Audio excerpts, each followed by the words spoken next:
right, welcome everyone to the Hayek Podcast. I'm here today with my co-host Maria Eduarda. Eduarda. Hi. Maria Eduarda is a student of Hayek Global College, and we have some very special guests today, all the way from Kansas, United States, from Fort Hays State University. Welcome, Haley and Phil. Thank you. Thanks for inviting us. Thank you, Maria. All right. So, as we're here in this conversation, we have these guests coming all the way from Kansas, and they're going to talk a little bit about our partnership and our all that Fort Hays has to offer to our students. And before we get to that, could you please tell us a little bit more about Fort Hays State University and the story of this fantastic university? So Fort Hays State University, we were founded 124 years ago. Next year is our 125th anniversary. So we've been there for a very long time. And originally it was founded as a teacher school. So we have deep roots in education. And then over time, it really became a rural comprehensive university trying to meet local workforce needs. So what did the western part of Kansas need in terms of workforce development? And so from being a college of education, we now have 5 colleges at Fort Hays. So the College of Ed, the College of Business, College of Humanities and Social Sciences, STEM, and I'm forgetting. College of Arts, Humanities, and Social Sciences. Yes. Well, Or did you say that? So or business. the health, the one that's got psychology and nursing. I forget you, the exact Phil. name of it. But Yes, so yeah. health and human perform. No, That's one of the not right. majors. Yes, that's Yeah. a major. But anyways, nursing, radiology, the health. Add this college to your as well. blooper reel. Yes, I'm sorry. Yeah. Yes. So there's a lot of majors. Yeah, over yeah. 200. Over Yeah. 200 majors at Fort Hays. Yeah. So anyways, that's a little bit about us. We have 5 colleges. I think one of the most interesting things about Fort Hays is our enrollment landscape, which is heavily international. We have over 3,000 students living and learning on our campus, about 7,000 students learning online all over the world, and then just over 3,000 living and learning at partner schools around the globe. And so that's something that really sets Fort Hays apart, is how we have students that truly are very international. So, yeah. Very cool. And you have a strong partnership model, which you do all over the world. Mm-hmm. Could you tell us a little bit about that, Phil? Yeah, we have a couple different partnership models. We have a partnership program in China with a couple universities there where we actually have teachers living in China teaching full-time. And as part of that program, our Chinese partner school, they teach part of the classes, and then we teach some of the classes as well. And then at the end of that, most of the students will get 2 degrees, one from our university and one from the partner school university. And we have a similar model to that in Cambodia with a partner there, but some of those classes are taught online and some of those classes are taught in person with the faculty on site. So kind of using a transition growth model where once the student number reaches the number required to have faculty on site, then we'll add more faculty to that program. This partnership model that we have here with Hayek, this is an exciting partnership model where students will study 2 years here in Brazil and then 2 years in the US. So we're very excited about that. We also have a similar model to this in Senegal as well. Mm-hmm. So this is an exciting model for us. We're bringing this model to Brazil now. That's right. We've been partners for over a year now, and we're very excited about this. And what are the advantages that you see that for a student entering a 2+2 model like the one we have with Hayek in Brazil? You may answer? You go ahead. Okay. Well, certainly one of the big reasons to join this type of model is financial savings. So obviously coming to another country, studying in the U.S. can be expensive because you're not only paying tuition, but you're also paying for your housing costs, your food, all of the living costs. You need to have health insurance. That's mandatory by our government. But in addition to that, not just the cost savings, but also just helping you to adjust to a university lifestyle first before coming abroad. Because sometimes 18-year-olds who are just graduating high school, they might not be quite ready to study abroad. So you can spend 2 more years here in Brazil, and you're learning from international faculty from all over the world at Hayek and kind of getting used to the university environment. And then after doing that for 2 years, then maybe you're a little bit more ready to travel abroad and be ready for that experience. And in that time, Haley and I are coming here to visit so we can meet the students first before you come to the U.S. as well. So. We're here sitting with one of our students, which is Maria Eduarda. Could you introduce yourself, Maria? Hi, my name is Maria Eduarda. I am 18 years old. I'm in the first semester at Hayek, and I'm glad to be here. We're glad you're here as well. And what is something that you are curious about Fort Hays? About the culture of the university, I just had your guys talk a lot about international students, but how it's that on the life on campus. So I think the culture of Fort Hays State University, I mean, it does depend on how you're looking at it, but from a student's lens, I think for our international students, they seem to be able to build a very strong community right away. So something that Phil and I's team, we have a pre-arrival course. So you're meeting all new international students about 8 weeks before you're even getting to campus through a course which is free, but we just want you to start meeting people and we want to support you through getting a visa, packing, securing housing, and all of that. And then we have a 1 week orientation where all new international students come for that week. And there's just several things you need to complete, like setting up your room or having your health exam. And there's just different tasks you need to do. So we make that week about completing those tasks, but more importantly about building community. So we build in a lot of fun, a lot of different activities and ways to get to know other students. And typically when that week ends, the students have found new friends and are beginning to really shape some new relationships. And then the first 8 weeks of the semester, we have an orientation course for all new international students. So we are very hands-on as a team from the minute a student is admitted throughout that first several weeks of being a part of Fort Hays. So I think for an international student, that really sets the tone of care, that our culture is one of care. We really do care about our students, not just being good in the academic side, but we want you to have community and we want you to be successful. Another aspect of Fort Hays is we're very innovative, and as an institution, our partnerships speak to that innovation because of where we're located. You know, there's not a lot of Kansans. So we have to find ways to find students all over the world to stay like a large university. And so that innovative culture is in the classes, it's in the organizations. There's just a spirit of innovation and entrepreneurship at Fort Hays. And so I would say those are two things that make Fort Hays really unique and special, is that ethic, we'd say like ethic of care, that people really genuinely do care about the students, but also we want to innovate as an institution and we want to cultivate that attitude of innovation in students as well. So those would be a couple things. Yeah, it's very important for international students to have this support, especially because it's a new country. So it's great that the university gives this support to the students. Yeah, it's a very important piece, though. And it's so much fun. It's like our favorite week because we just get to know everybody. And Yeah, so. it sounds very fun. Yes. And living abroad can be scary sometimes. Right?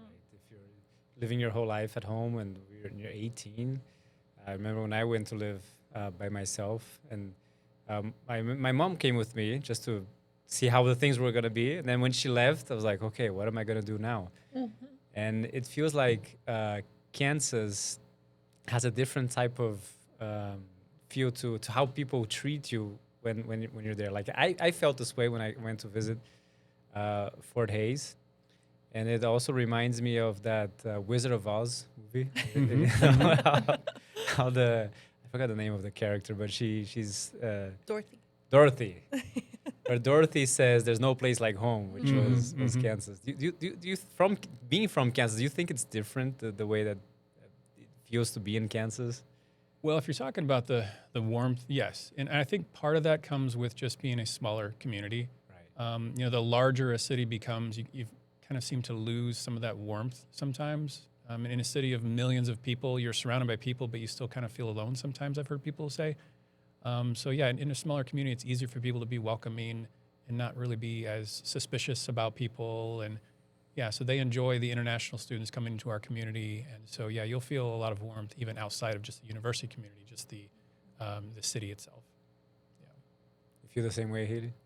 Yeah, I do think that there is a specific warmth to it. I do think, I think that there's a criticism to some of that Kansas kindness, people will say, is that it's maybe very strong up front, and then students will expect that, like, this person will be my best friend for the whole time, but the friends shift and change. You know, you maybe meet an American student and they're really nice and they're really friendly, and then you only see them in class, and students will be like, but like, I think we're friends, and I'm like, that's very acceptable for the American to think classes when we're friends, but that friendship maybe doesn't translate outside of the classroom. And so I think just knowing that, you know, just because you only see someone in class and they don't make plans outside of class, that's okay. But they also may be seeking an invitation. And that kind of goes back to that, using the word courageous. Like, don't be shy to invite someone. Like, you're going to cook food from Brazil. Ask an American student, like, have you ever had whatever it is, you know, because they maybe need that invitation too. And so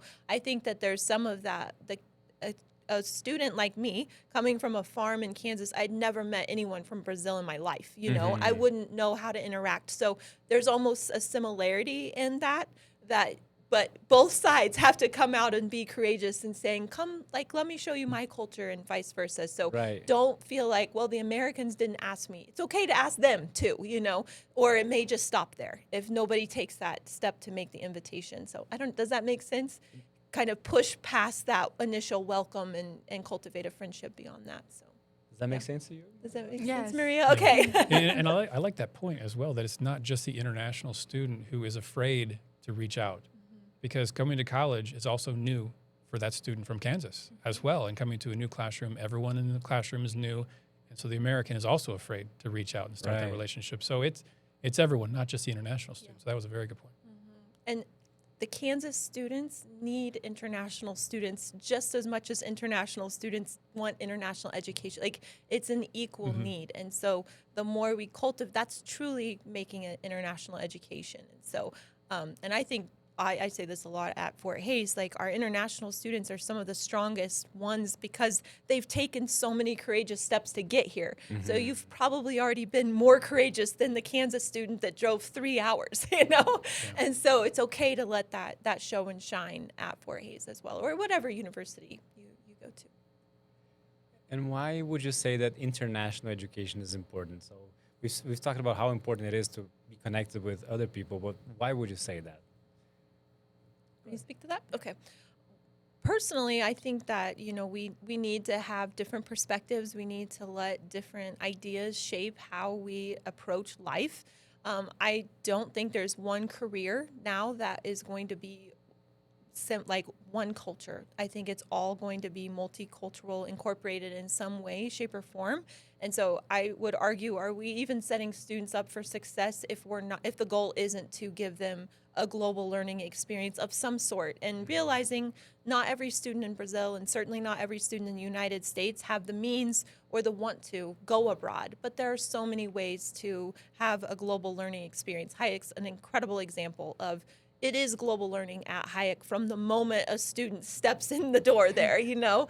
And at Fort Hays, that's not true, you know? And so I think Fort Hays has that challenge of the international students bring that. How can faculty bring that to the classroom? Because if we're not equipping students to work in a globalized world, is that even really education at this point in time? Like, it's so essential for anyone that's graduating and wanting to move on into any field at this point. So the world is more and more globalized as we go through the years, right? And we're so much connected that it's often hard to tell where things are coming from. Exactly. So it becomes ever more important to be able to interact. And I love how you say how the sometimes even the Americans have to learn to go to the class in their countries, in their own neighborhood sometimes, and learn how to interact with people coming from Brazil or from China or from Africa, right? So it's a learning process for everyone. It's all part of becoming the international student.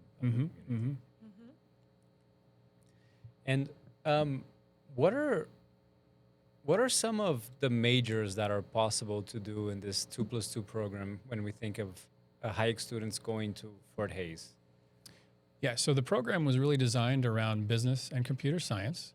And so within the first 2 years here at Hayek, students will be taking a lot of general education classes as well, but then some business classes and some computer science classes, so to prepare you for both of those tracks.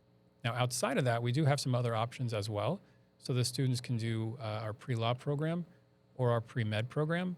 And so everything can be completed in 4 years. Aside from that pre-med program, we need just a little bit extra time for that program, just because there are a lot of classes that require labs that really need to be done in the U.S.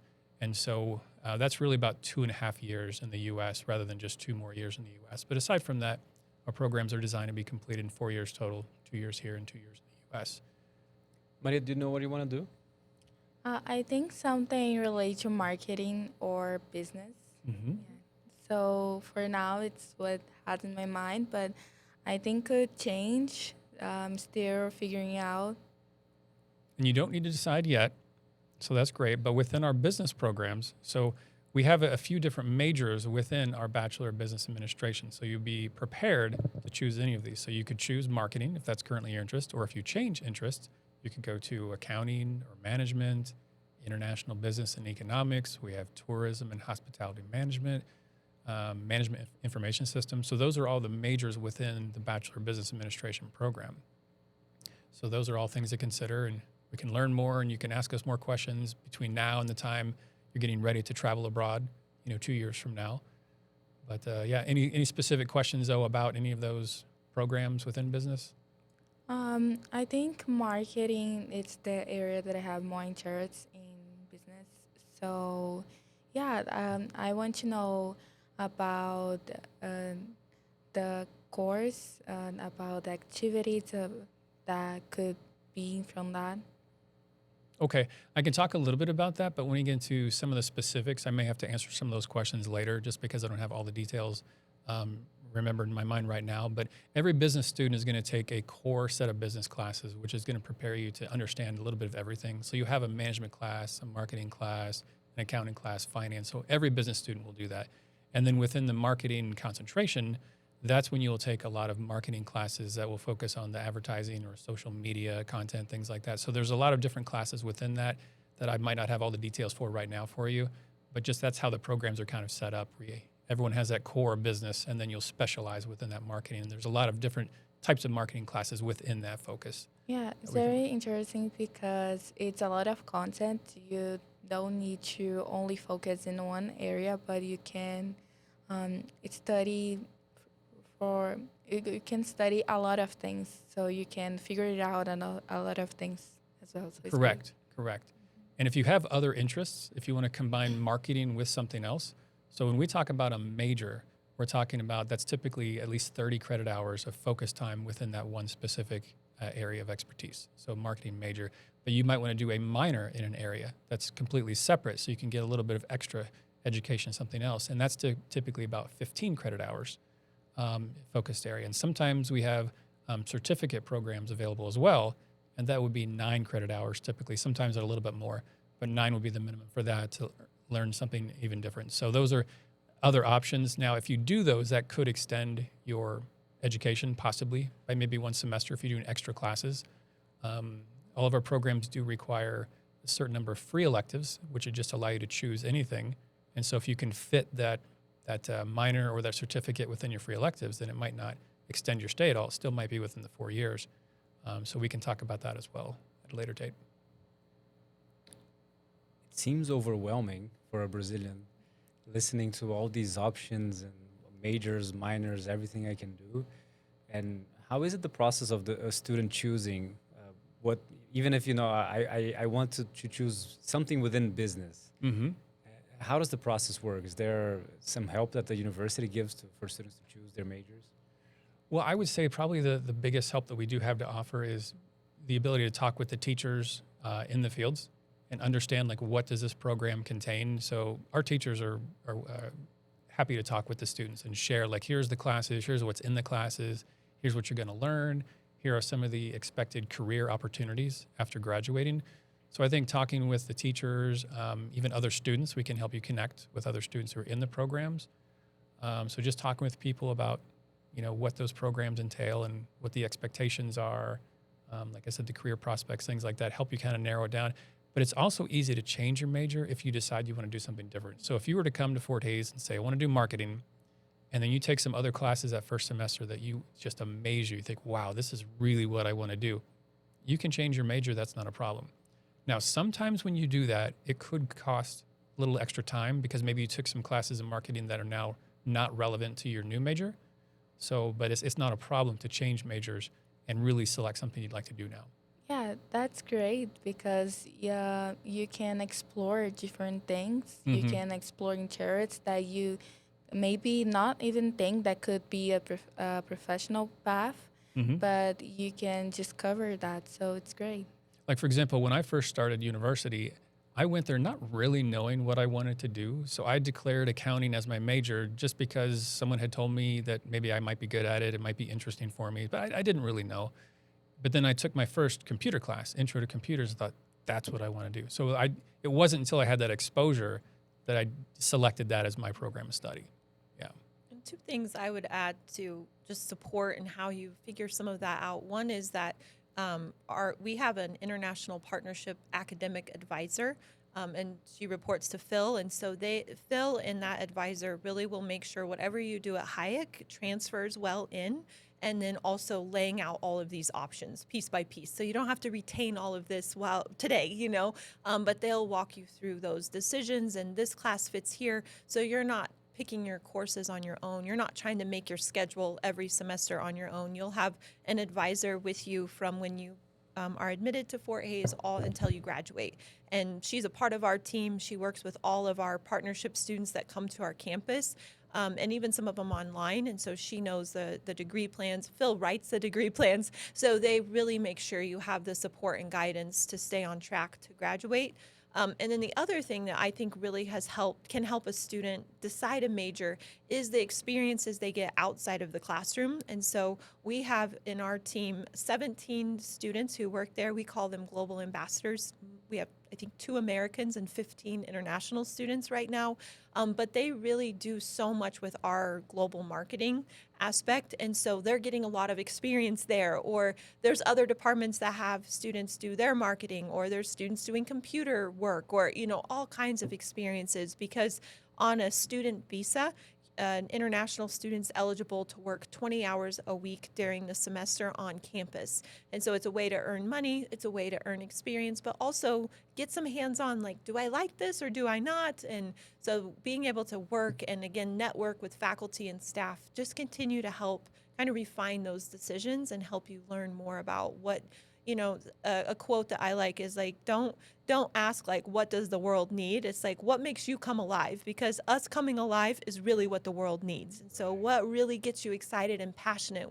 Is it the marketing where you're just like, I can't get enough marketing? That's what the world needs, is people coming alive and being super passionate about what they do. And so some of those hands-on experiences really allow you to see like, oh, wow, I'm really passionate about this. And so there's lots of different structured supports, and then some more informal ways, I think, of coming to those decisions on a major. And you can always get a master's too. Go ahead and go to graduate school, So just so many options that I think that's sometimes the most overwhelming part, is how do we narrow it down to what really is the right next step. So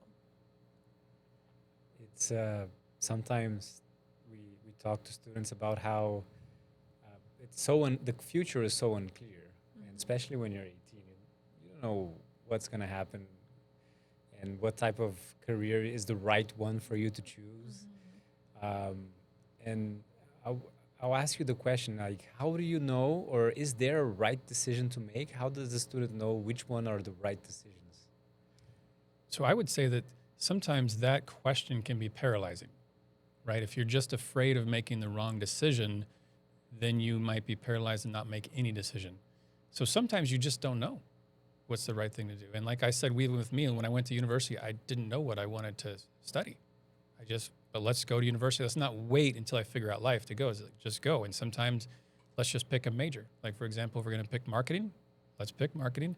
And if you realize that that's not the right thing, then make a change at that time. But don't wait to make decisions. Continue moving forward and not being afraid of mistakes, because mistakes will help us grow as a person as well. Yeah, that's something that I had in my mind about this being afraid of making mistakes, because I think that if I made a mistake in my choice right now, maybe it will going to impact my future. So it's some things that I I was thinking about, but now I'm trying to uh, just action, not thinking too much, just do, because I think is it's going to be in that way that I'm going to figure out what I really like, what I really enjoy, and what I need to do. That's good. And you've already displayed that, Maria, and you shared with me before we started recording that you had started on a path in a certain university, and you're like, this isn't what I want to do something global, and so you switched that. So I think you're already really practicing that. That wasn't a mistake. It led you to where you are now, and so sometimes we go from A to B to C to get to Z. We just didn't know how that path was going to work. So yeah, just staying courageous and keep moving forward in those things. But you're displaying that skill already so well, So yeah. Absolutely. Very good. And Phil, there's a lot of questions that we receive about different types of majors in the U.S. that work differently than in Brazil. Mm-hmm. So, for example, we have the law school and the medical school. Mm-hmm. And how does the medical school and law school work in the United States? Yeah, so both of those programs are very different than the way they often work abroad, in that those programs are doctorate level programs that are completed after you do a bachelor degree. So, for But they're example, not a bachelor's degree. they are not a bachelor degree, no. So, for example, if you want to go to medical school, you would get a bachelor degree first, and then a full 4-year bachelor degree, and then apply to medical school after that, which would be another 4 years after that. And so what we have, at Fort Hays, is a pre-med program, which is designed to prepare students for their medical school. And so the pre-med program, there's an advisor that helps you understand what are the medical school application requirements, because every medical school is going to have a list of science requirements that they have, your biology, your physics, your chemistry, things like that. So making sure that you're taking all the necessary courses to be ready for that. There's an admissions exam for medical schools as well, called the MCAT. And so again, helping students prepare for that, understand what type of score you're going to need to get into school. So our advisors help prepare students for that. So that's what the pre-med program is. And so pre-med itself is not a major, but you would select a major that's going to prepare you for that. So it might be biology or chemistry or something like that. So it would be typically something in the science field. It doesn't necessarily have to be, but it typically would be. And so it's just designed to prepare students for medical school. That will be after your bachelor degree. That will be another 4-year degree program. And the law program, pre-law program we have is very similar as well, in that you will do a full 4-year degree. Pre-law program is designed to prepare you for law school, which again is a doctorate program.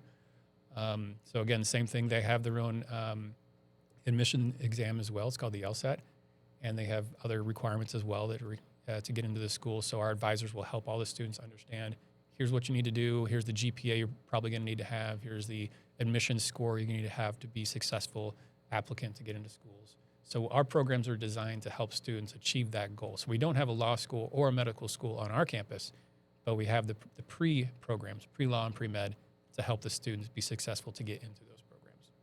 So if we're going to think about a path that a student can take, starting from Hayek, going through Fort Hays, and going to med school, how would that look like? Right. So as I said earlier, the programs we've designed together are all 2+2, except for that pre-med program because of the additional lab requirements that we have. So that's actually going to be a 2+2.5 probably, so an additional semester.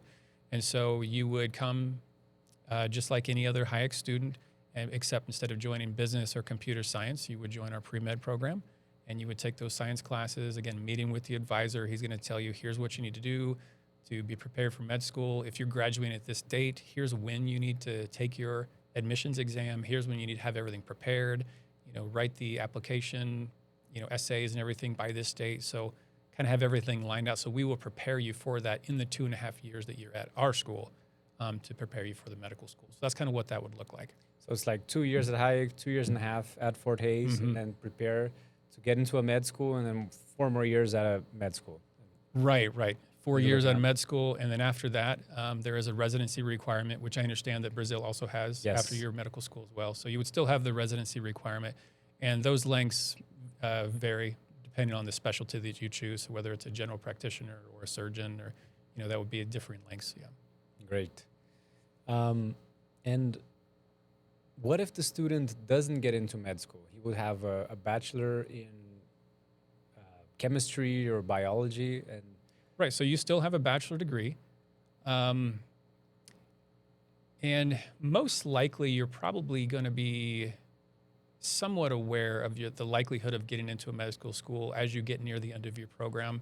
Because like I said, we have advisors that prepare the students to understand, here's what you need. So they'll say, this is the GPA you're going to need to maintain, right? This is the admissions exam score you're going to need to have. So if you're not meeting any of those requirements, you're probably going to be aware ahead of time that you might not get in. But so if that does happen, though, you don't get in, you still have a bachelor degree. So you're still qualified to work in other fields. That doesn't mean that you just lost those 4 years. You still have a biology degree or a chemistry degree or whatever that is. So you can still pivot. You know, we've talked throughout this podcast about how it's necessary to be able to have that ability to pivot and, you know, realize maybe this wasn't a mistake. It's going to lead me to something else. right. So there are certainly many other careers that are open to students who have completed a bachelor degree in a science field. And keep in mind that it wasn't the wrong decision, but it was the right decision that you realized that you might go to a different direction. Right. Yeah. And Haley, what would you say that sets apart Fort Hays from other universities in the United States? I think it's some of the things we've talked about, but I guess just to summarize those things, I think it is that ethic of care. I think students really do feel cared for through the admission process, the advising, and international students, even the domestic students. You know, there's a big move-in day on campus. Our president helps move students in. It's our international students are already there at that point, but there really is just a strong sense of care and wanting students to be successful. I wouldn't say that other schools don't have that, but I think that is unique. I do think how we do international education, I don't know of another university that does it like Fort Hays does. I think the benefit to our students in that is we just have a very large network, whether that means they help us host a delegation from another country, or right now, this semester, we've been exploring a new recruitment model where we've sent our ambassadors, so the student employees in our office, back to their home countries as recruiters. We did that in Bolivia. We just sent 2 students to Cambodia. And then we have a student meeting Phil and I in Bolivia again, but really allowing our students to tell their story, because we get paid to tell about Fort Hays. You know, that's what we do. We are passionate about it too, but we are employees. The students' stories are really what compel people and really give them, a real life experience to see themselves walking a similar path. And so I think we're just creative in the ways that we go about welcoming people and recruiting people. We don't have an international recruiter. And so allowing our students to step into that role is, I think, that transformational development experience for them. But also, just as a really, our partners are like, wait, you're sending one of our students back? And we're like, for a week, and then they're coming And back. actually, the first visitor from Fort Hays was a student to Hayek. That's true. Andre, yes. Yes, So- that is true. Yeah, so one That of our is true. students visited this campus before the full-time employee. Yeah, did. if you're watching us right now, you can also check out the podcast that we did with André. Yeah.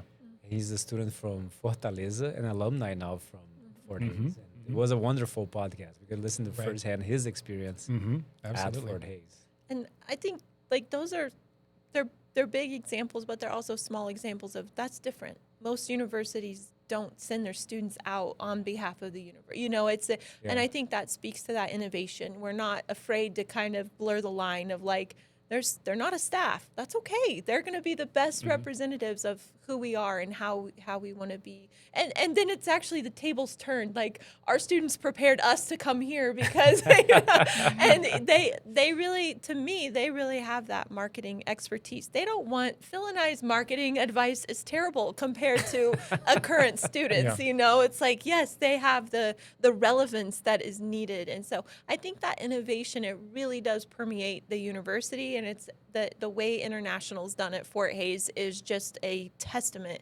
to that innovative spirit that really runs through Fort Hays and there's so many examples of it, but I think that is definitely something that sets us apart in terms of that. I think another aspect is we have a very large campus. Like, it's a sprawling, like, many buildings, lots of space. Mm-hmm. And in addition to the campus, we have a whole farm because we're in Kansas, we're agricultural, and the farm is huge as well. You know, they have animals, and it's a lab to our ag students. And so that is just unique to how it's focused on that workforce need, but it really is still reaching the world. I like to say, like, we're rooted in Kansas, but we're reaching the world. And so it just is a really interesting way that Fort Hays has developed and become very innovative. So It's a very unique mix. I thought it was quite unique when I saw you have a rodeo as a NCAA sport over there. So I thought that was quite unique. You know, the rodeo, how they have they go on top of the bull. And yeah. So it's something we have here in Brazil. Yes. It's quite popular. we'd love to have some students come from Brazil to do rodeo. Yeah. That's- I mean, if you're listening to us right now and you do rodeo or you work in a farm, Fort Hays is definitely a place to be. Yeah, be a good fit. So I remember actually the rodeo coach, this was a few years ago, came and said, do we have any connections in Brazil? Because we need some bull riders. And that's where they really are great, is in Brazil. We're like, no, we don't. But now we do. Now you do. Now yeah, we let's do. find some bull riders. Yeah, out there we go. So that is a unique thing. We also have a very good and competitive soccer team. We're one of the only schools in Kansas that has competitive men's soccer, and it's very much an international team. They're very fun to watch, but they made it this year to the championship, but they lost that game. But yeah, so that's a very fun aspect of Fort Hays as well. We can find some soccer players here too, right, Maria? In Brazil? Yeah. Well, football, right? Football. That's right. Well, thank you so much for the conversation today. Maria, is there any question you would like to ask that we didn't ask yet? I think I asked everything. I liked so much to learn more about Fort Hays and all the opportunities that give to us. And it was an honor to have you guys. Anything else that we should have asked you that I didn't ask? So you have something in your mind that you really wanted to I can't think of anything. No, I just want to say thank you so much for inviting us on this podcast. We're happy to talk about Fort Hays and our partnership with Hayek. This has been a wonderful partnership with Hayek. We have really appreciated this, and we're very proud to be your partner. Likewise. Haley, would you like to have any final words? Yeah, I mean, just echo Phil's thankfulness for your hospitality and welcoming us back to Brazil. It's really good to be here, and the students in Hayek, their futures are so bright, and so anything we can do to help them be successful, no matter where we go, we want the students to succeed. We want Hayek to be very successful. So yeah, we're proud to be your partners, and we're really grateful for it. Just the time we get to spend with you this week. So. And we're very lucky to be your partners too. It's been a fantastic experience, like as you said, and it's a testament for that I can give that I felt very welcomed at Fort Hays, and even when you come here, it feels like you're part of already our home, and it's something that it's something when we say that you're welcoming, but when you feel how the culture is at Fort Hays and with everyone that is over there, it's really something different. So I welcome anyone that's watching us to take a look at Fort Hays, take a look at our partnership that we have. You can start here in Brasilia and have a very well structured pathway so that you can smoothly transfer to Fort Hays and have a wonderful education there. And thank you, everyone who watched us, and we'll see you next time.